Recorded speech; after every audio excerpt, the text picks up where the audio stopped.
আমি দুঃখিত।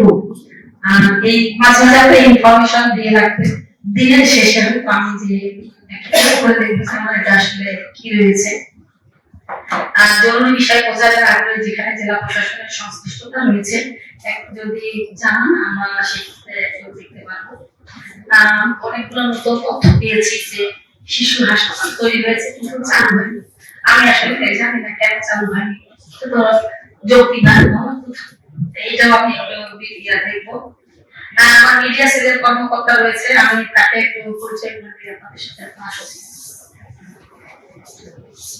জানা মতে সেটা কতদিন এসেছে, কতদিনই এটা দিয়ে দেওয়া হয়েছে এবং আমরা একটা গণবিজ্ঞপ্তি দিয়ে দিয়েছি। আপনারা আমাদের মিডিয়া সেলটা দেখতে পারেন। তুমি আমি তোমার পরিচয়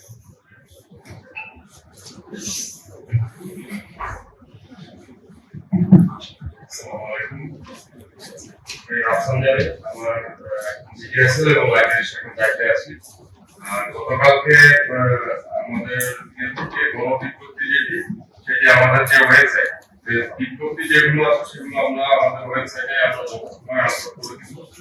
আর আমাদের জেলা প্রশাসন থেকে যে পরিচালিত মোবাইল কোর্টগুলো হবে সেগুলো আমরা চেষ্টা করবো, কারণ মোবাইল কোর্ট করার সাথে সাথে কিন্তু আমরা রিপোর্ট দিতে পারবো।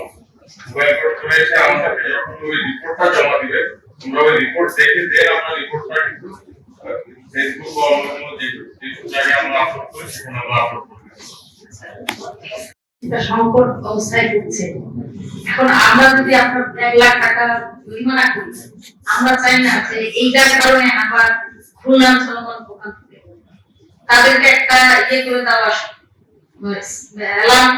সতর্ক করে দেওয়া যে আপনারা যদি এরপরে দেখেন পরে এরকম কিছু, আমরা কিন্তু এরপরে নেক্সট ড্রাস্টিক অ্যাকশনে যাব। তো এই অ্যাকশনে যাওয়ার আগে আমরা জাস্ট তাদেরকে বলছি যে আপনাদের এটা এই যে হচ্ছে এটা আপনাদেরকে সচেতন করছি। তাও যে আমরা 100% করতে পারছি এমনটা আমি বলবো না। আমাদের জনবলের স্বল্পতা রয়েছে এবং সংকট রয়েছে, যানবাহনের সংকট রয়েছে। একই সাথে সবগুলো উপজেলায় একসাথে মুখ করা যায় না।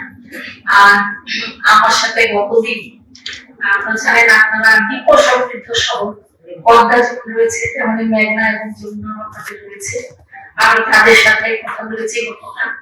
আমার একটা উপজেলা নিয়ম জানিয়েছে তার ওখানে কোনো ফিলিং স্টেশন নাই, পাম্প নাই।